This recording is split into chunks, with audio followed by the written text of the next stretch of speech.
Well, good morning to you out there. This is Coach P, Jim Pusateri, and today's words of encouragement: sleep and wake up fulfilled.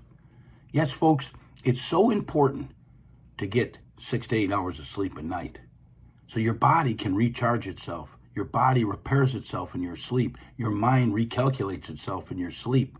So before you go to sleep at night, you've got to do something positive. So when you sleep, the positive is at the forefront in your mind. You want to wake up fulfilled in the morning? Schedule your day the day before. So many people I see are so stressed out because they have such a busy day. Well, if you schedule your time the night before, there is no stress. Tomorrow's already decided. What's the stress? Sleep and wake up fulfilled because you found your passion in life. That's what will make you fulfilled. Hey, have yourself a great day. Let's move forward and be sure to download our podcast.